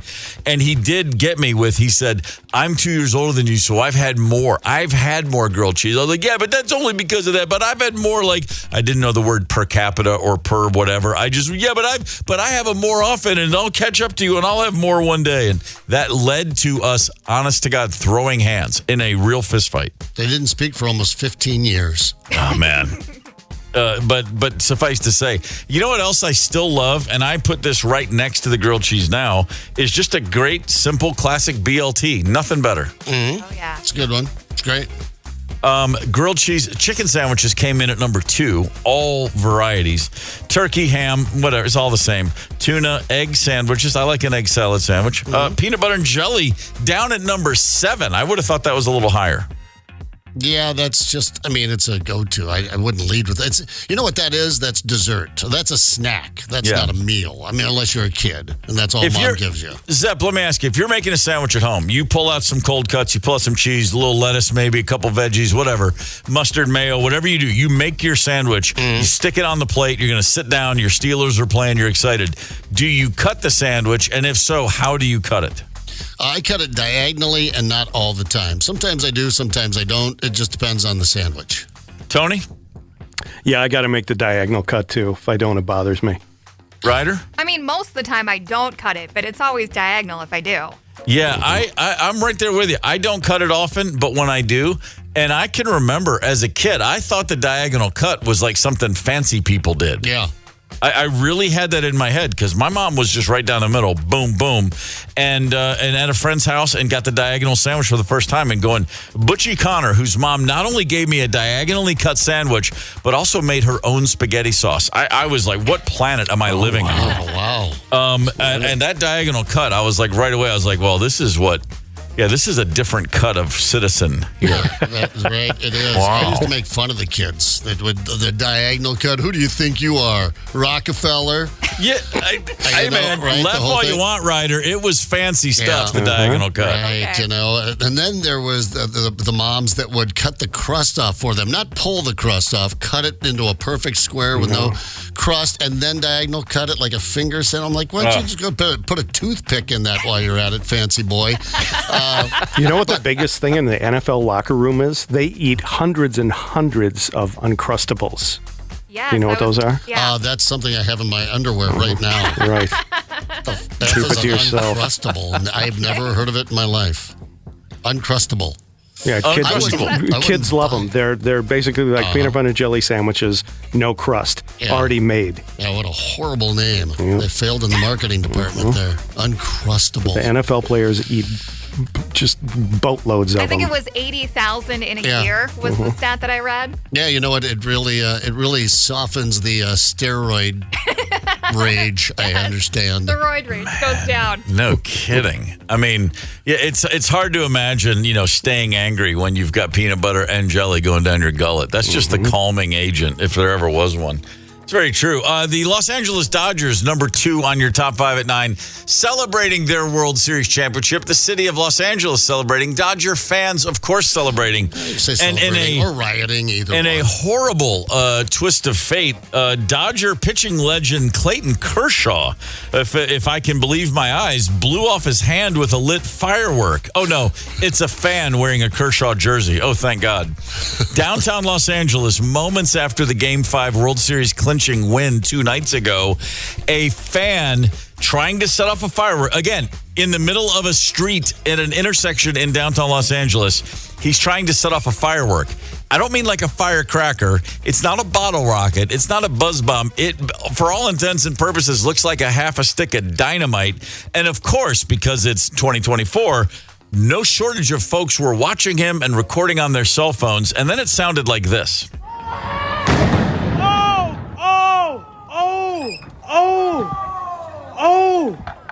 Oh, his hand blew. I know it did. Oh my goodness, bro. Oh my goodness. Oh, hell, bro.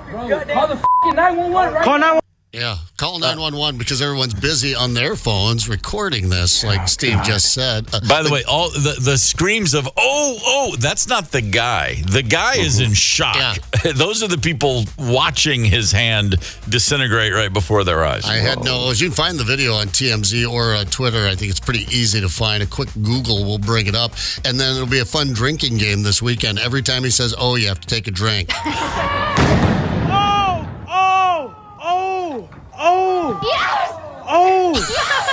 Oh, his hand blew. I know it did. Oh my goodness, bro. Oh my goodness. Oh, hell, bro. Call the 911 right now. What was this? A group of Boy Scouts? Oh my goodness! Oh my goodness! Right. It's like we want to make sure this. Right, exactly. Oh my goodness! If I at 2:30 in the morning, if I see a guy blow his hand off with a firework, those are not the words that are going to come out of my mouth. I'm just saying. Oh, man. Hey, first things first here, or I should say fifth things first. Let's say good morning to Spring Lake Park. All of our friends in Spring Lake Park. Glad to have you with us this morning. Yeah, right up Uni there, Highway 47. Torg Brewery. I was just there not too long ago. They have, what the hell was it called? A Kilted Yoga lager. Very tasty. Really? Yeah, Korg Brewery. Torg with a T. Oh, Torg. I was like, wow, I have heard of that. I hadn't heard of Korg. All right, fair enough. Number 1 on your top 5 at 9. Of course, yesterday being Halloween, why not have our first snowfall of the year? The North Metro got, some places reported 3.5, almost 4 inches of snow. And of course, along the way, thousands of XL Energy customers were without power yesterday. Most seem to have themselves back in power by now, but a couple of high schools actually got out early. What a great Halloween if you're a high school student. Wayzata High School in Plymouth lost power, and at some point yesterday, right around midday, said, hey, due to ongoing power outage issues, we can't serve students lunch. We're going to release everyone early. Get out of here at 1:20 p.m. That's a strong Halloween for a high school kid. Happy Halloween, yeah, no doubt. That's good for them. I think just about every kid out there really wants it to snow another 31 inches on Halloween so they don't have to listen to their parents bring it up every frickin' year. Yeah, that's you know, exactly in 91, yes. What happened in 91, the Halloween of 91? Please tell me all about it. Where were you? What was going on? I've been in town 2 years, and I can tell you all about it. Yeah. Man, that story's got legs. Yeah, it does. Really, really something. There's a great comedian at Acme all weekend long. A local fella, not only comedy but magic. That is, of course, one man, Derek Hughes. He's at Acme tonight. He's at Acme tomorrow night. He's in studio in a few minutes. Hang tight. Connect with us on the KQ Talk and Text line. 651-989-ROCK. That's 651-989-ROCK. 92 KQRS.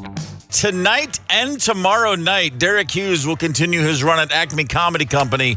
Shows both nights, 7 and 9:30. Derek Hughes is with us right now. Good morning, sir. Hey, good morning, Steve. Derek, yesterday we got some snow. It was an exciting time. How much schnapps did you drink? I stayed warm. I was in a cozy basement in the Itasca building downtown Minneapolis. So that's where Acme Comedy Company is. So I was good. I was safe. So you didn't get out. You didn't put a sled. You didn't rope a sled to the back of an old pickup truck and go crazy. No, my prime objective after the show was to go right home and raid my kids' candy. Oh, nice. Yeah. Nice. Any surprises in there? I saw there's an Instagram thing now or TikTok where people put potatoes out in candy, and children love to get a potato in their bag. Anything like that in your kids? Absolutely not. That reminds me of the Charlie Brown Great Pumpkin. I got a rock. Yeah, I got a rock. Yeah. That's cruel, potato. Well, the kids think it's funny though, so they're like, "Oh, I'll take the potato, please." And then I this is what I noticed: kids don't say trick or treat anymore; they just go, "Thank you." Right. Like, I just want to smack their parents. Right, they hold the bag or the bucket out. Yeah. Like, come on, let's play the game. No, I passed out a couple of pieces of candy before I headed downtown, and they were trick-or-treating for me. Nice. Good to know. There was the tiniest kid. I mean, just had trouble getting up the steps. It was adorable, and I could hardly even say it. Trick or treat. So you're a local guy. I assume you remember 1991 like everybody else. Incredible, yeah. Yeah. How old were you about that time? Well, I was 91 was early college. So. Okay. So well past trick or treat, but better because that's drinking age. Drinking age. I dressed up. I went out and tried that's to real Halloween age. Yeah. And so, correct me if I'm wrong, you were at the U. There's a statue of you on campus now, so congratulations. They'll tear it down. From that night, from the party on Halloween 91, you got a statue. That's hard work. He's kidding everybody.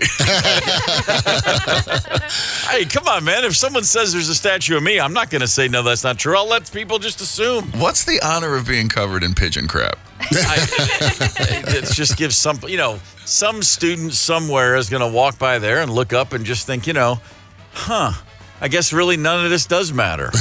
That's what it means. If you win all the accolades, you become well-respected, and pigeons dump on your likeness forever. So why am I sweating these things? I don't think that you would give me a statue. It took me about 6+ years to finish my 4-year degree. It's not like I was winning any awards. You had other things on your mind. Your priorities were well aligned, I would say, because look at you now. You're funny. You're doing comedy. You're doing magic. You're headlining Acme. I don't know what else you thought you were going to do, but this is pretty awesome. It's pretty incredible, actually. Yeah, I mean, I can honestly say, personally, dreams come true. It's crazy. Acme used to be a comedy magic club when I was 14, 15, 16. I'd beg my mom to take me down to the Rib Tickler, which is it was opened as the Rib Tickler, and there would be a headline comic and a headline magician, and I mean, it clearly had a powerful impact on me as a career trajectory. You know, that was the vision. Wow, someday if I could do anything even close to that. And now I get to headline at Acme, on a regular basis. And truly, it's a very special room for me. Yeah, it's like home. That's fantastic. How old are your kids? They're 11 and 13. Still, the 13-year-old still trick or treating or no? Oh yeah, and they trick or treat together. But they did it as a big gang this year, like a big group of friends. Okay. And they all went out as bananas. So there's 11 of them as a bunch of bananas. I love it. Now, do you know if your kids participate in the tricking part? Do the eggs disappear? Any TP missing from the linen closet? No, man. I don't think. They're not real pranksters. Okay. And we've never really told stories about that, and we've never been, hit ourselves. Okay. For that, does that even still happen? You don't hear about it too much. Every once in a while, the stray high school principal or someone like that, they're a tree. I know down there in the Prairie Lake area when my girls were growing up, so this would have been back in the night. Well, right through about till 2012, 15, that era. There would be a couple of trees on the block, and then we didn't know who did it. We would round up all the kids. I didn't do it. I don't care. You're all going to be cleaning toilet paper out of a tree today. Here's what we're going to do on Sunday. It's going to be fun. If I was staying home, we'd save a ton of money on candy. I just do trick. Right, trick or treat. I'm a magician. Here, pick a card, kid. I was thinking about that. Like with you can get a lot either as the guy handing out candy or going with a kid to get candy. You got some sleight of hand skills. You can get away with murder out there. Yeah, I really could. Here you go. You could make hundreds of kids think that Snickers bar ended up in their bag, and it's just one candy bar the whole night. That'd be awesome. That's so cruel. Do you pull the crowd into your comedy when you do comedy? Do you pull a lot of people out of the crowd to do that? My show is a very interactive experience. Yeah. There's a lot of audience participation. I get people up on stage. Sometimes I get people doing magic themselves, where I step to the side and see what happens if someone else becomes the magician. Yeah. The audience is it's a theater. I was a theater major at the University of Minnesota, and it definitely plays into my stand-up show. It's kind of more of like a little story journey that happens where different audience members become almost characters in a play. And it's really fun. It's unique. Derek Hughes is with us. He's at Acme tonight and tomorrow. 2 shows both nights, 7 and 9:30. You can get tickets at acmecomedycompany.com. Let's go back to your days in theater at the U. So were you doing like musical theater, dramatic theater, whatever they had, you'd try out for a part? What were you doing there? Yeah, I actually was very lucky that I got cast as an undergrad. The University of Minnesota, when I was there, really was focused on the grad program. And so the grad students got all the juicy parts, but I was really lucky. I landed a bunch of roles, and I feel like I learned more from being in the plays than I did from any of the classes talking about how to act. Right? Like so many things in life. Like doing it is where you really learn the truth of a thing, and you can be taught all day, and it's like you still never get it until you're in the light. That absolutely makes perfect sense to me. I did some community theater as a kid in big musical numbers. Okay. I was cast as the fiddler in Fiddler on the Roof, which anyone who's ever seen that play knows it's a meaningless part. You just sit there and pretend you're playing violin a couple times. But title track as an 8th grader, I was feeling pretty good about myself. Yeah, that's some BDE. What I learned, it was. What I learned from my days in theater was, you get some real free spirits in there, and girls will make out with you. That's what I learned. Well, that's you were more lucky than I was. Oh man. Well, it's that fiddle. It's always you put a fiddle in a kid's hand and look out. Yeah, you got a fiddle and a big Jewish beard. Ooh, that's it. Let's bring the love. Oy vey. Hey, so when you have someone up on stage and they're doing a little bit of comedy with you, have you ever pulled somebody up and then thought to yourself like, oh my God, this person's like a natural. They really get what I'm trying to get them to do? Is that the kind of thing that can happen? Man, at its best, and it's a kind of a tricky art trying to identify who's a good candidate, you know. I think of improv, right? Like you want someone who's willing to yes and in the moment and not just totally clam up in front of everybody and freak out. Sure. You know, I've even like thought of, and I don't do this, so don't freak out if you're thinking of coming to the show, but I've had the thought of like, you know, maybe working on some like hypnosis techniques and like, you know, doing some indoctrination exercises early up to identify people who might be really great, but not my skill set. Maybe throw in some mind control experiments. And sleep. You've got the voice for it and the approach. See, I thought that was just a bunch of bunk. That whole hypnosis, especially at the comedy clubs. Went down to a comedy club one night, and there was a hypnosis. And I for years, seen them do all these crazy, get people up on stage and act like chickens. And I'd had a couple of beers and was having some pizza at the comedy club, sitting in the back. And the next thing I know, my shirt was inside out. And I remembered everything that happened because he told me to remember everything that happened and to enjoy the memories. And I was sitting there next to my date again. My shirt was it because he had me jump up on a table and do a Chippendales dance without my shirt. I was a much younger man.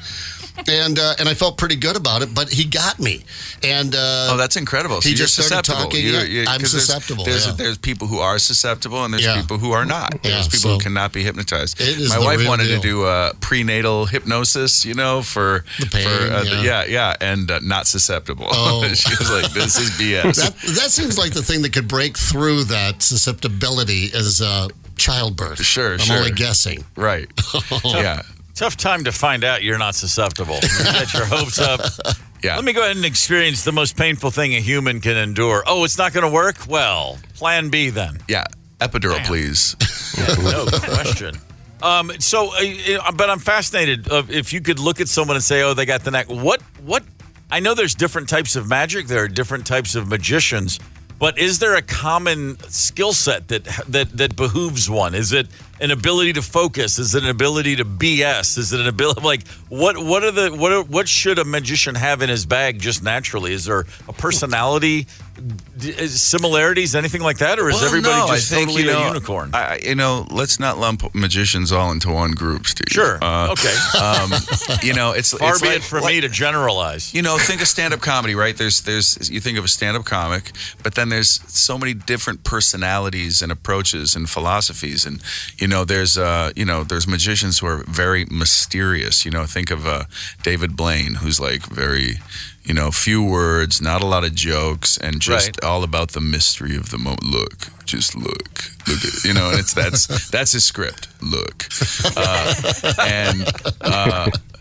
and then I someone like me who loves stand-up comedy, so I want to integrate stand-up comedy back and forth with moments of really strong, mind-blowing magic, and also I love how magic can be used as sort of a metaphor for things I'm thinking about in life. We do a thing in the show right now where we kind of talking about, are we supposed to be here, and did we make choices that lead us to this place in our life, or is it just chaos?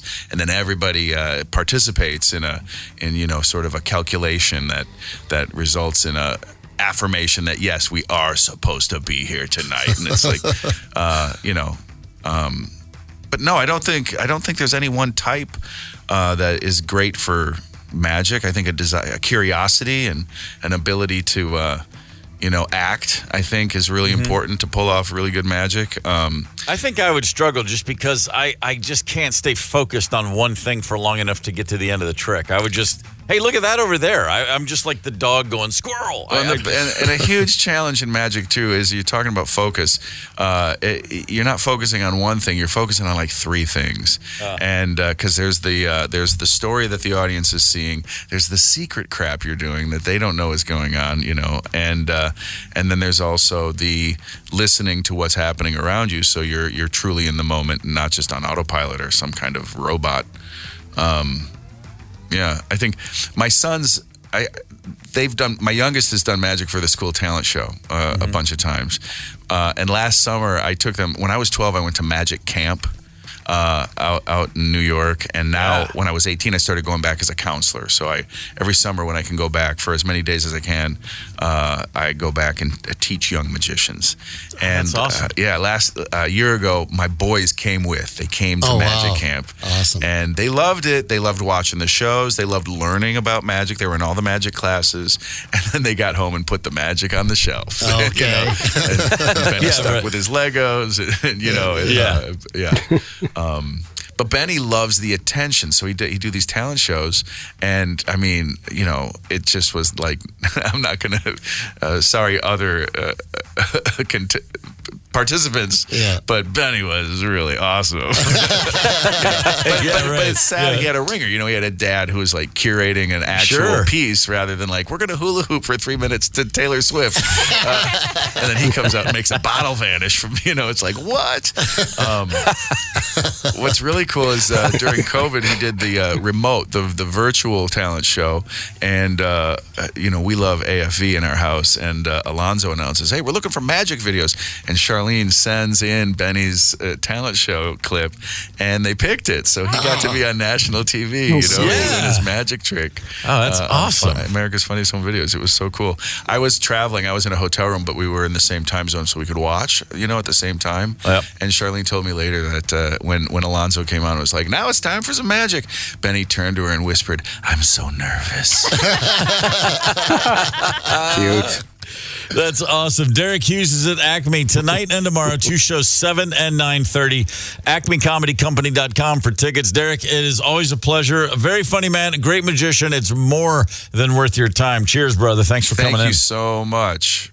Get the KQ Morning Show podcast wherever you listen. 92 KQRS.